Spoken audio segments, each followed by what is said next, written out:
Friends इनकी நம்ம சேனல்ல ஒரு சூப்பரான பன்னீர் கிரேவி தான் பார்க்க போறோம். North Indian style and south Indian style fusion மாதிரி தான் இந்த ரெசிபி இருக்க போகுது. ஃபர்ஸ்ட் கடாயில கொஞ்சமா எண்ணெய் சேர்த்துட்டு 100 கிராம் அளவுக்கு சின்ன வெங்காயம் சேர்த்துக்கோங்க. நம்ம யூசுவலா பன்னீர் கிரேவிக்கு பெரிய வெங்காயம் தான் யூஸ் பண்ணுவோம். நம்ம இந்த கிரேவிக்கு சின்ன வெங்காயம், ஒரு 10 பல் பூண்டு, கொஞ்சமா இஞ்சி அதையும் பொடியா கட் பண்ணி சேர்த்துட்டு வெங்காயம் நல்லா கண்ணாடி மாதிரி ஆகிற வரைக்கும் வதக்கிக்கோங்க. 2 மீடியம் சைஸ் அளவு தக்காளி அதையும் ரஃபா கட் பண்ணி இதில் சேர்த்துட்டு 10 முந்திரி பருப்பு அதையும் சேர்த்து நல்லா வதக்கி விட்டுக்கோங்க. சீக்கிரமாக வதங்கிறதுக்கு கொஞ்சமாக கல்லுப்பு சேர்த்துட்டு 1 டீஸ்பூன் அளவுக்கு சோம்பு, 1 டீஸ்பூன் மிளகு, 1 டீஸ்பூன் சீரகம் சேர்த்துக்கோங்க.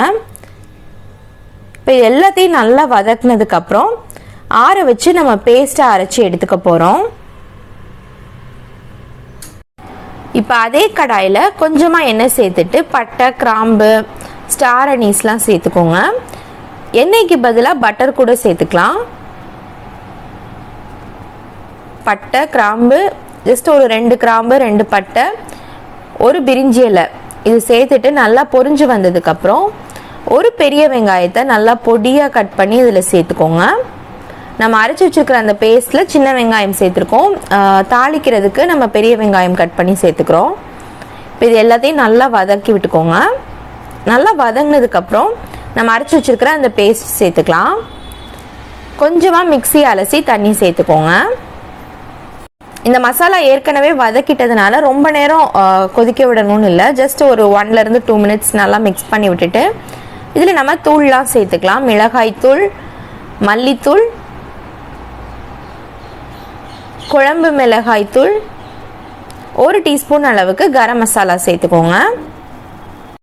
மசாலாலாம் சேர்த்ததுக்கப்புறம் இதோட பச்சை வாசனை போகணும். ஸோ அதை நல்லா மிக்ஸ் பண்ணி விட்டுட்டு ஒரு 3/4 டம்ளர் அளவுக்கு தண்ணி சேர்த்து நல்லா கொதிக்க விடுங்க.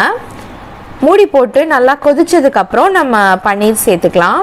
இந்த கிரேவி பார்த்தீங்கன்னா கிட்டத்தட்ட மட்டன் கிரேவியோட டேஸ்ட் இருக்கும். மட்டன் கிரேவியில் மட்டனுக்கு பதிலாக பன்னீர் சேர்த்த மாதிரி இருக்கும். உங்களுக்கு எப்போவும் சாப்பிட்ற கிரேவி போர் அடிச்சு போச்சுன்னா இந்த மாதிரி நீங்கள் சவுத் இந்தியன் ஸ்டைலில் பன்னீர் கிரேவி செஞ்சு சாப்பிட்டு பாருங்கள். இதில் பன்னீருக்கு பதிலாக நம்ம மஷ்ரூம் கூட சேர்த்துக்கலாம். ரொம்பவே நல்லாயிருக்கும். இப்போ பன்னீரை நல்லா க்யூப்ஸாக கட் பண்ணி இதில் சேர்த்துட்டு பன்னீர் வேகிறதுக்கு எக்ஸாக்டாக 5 மினிட்ஸ் போதும். மூடி போட்டு கொதிக்க விடுங்க. நல்லா பன்னீர் சாஃப்டாக வெந்து வந்துடும்.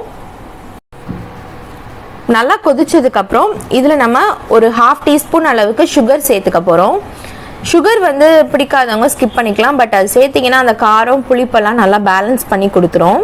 இப்போ சேர்த்துட்டு நல்லா மிக்ஸ் பண்ணதுக்கப்புறம் ஜஸ்ட் 1 டீஸ்பூன் அளவுக்கு கசூரி மேத்தியை நல்லா க்ரஷ் பண்ணி சேர்த்துக்கோங்க. இது சேர்த்ததுக்கப்புறம் நமக்கு ரெஸ்டாரண்ட்ஸில் கிடைக்கிற அந்த பன்னீர் கிரேவியோட ஃப்ளேவர் கிடைக்கும். ஸோ இப்போ இது சேர்த்ததுக்கப்புறம் நல்லா மிக்ஸ் பண்ணி விட்டோம்னா சூப்பரான நல்லா காரசாரமான பன்னீர் கிரேவி நமக்கு ரெடி ஆயிடுச்சு. கண்டிப்பாக இந்த ரெசிபியை ட்ரை பண்ணி பார்த்துட்டு எப்படி இருந்துச்சுன்னு எனக்கு கமெண்ட்ல சொல்லுங்கள். நான் உங்களை நெக்ஸ்ட் வீடியோவில் மீட் பண்ணுறேன். அது வரைக்கும் பாய்.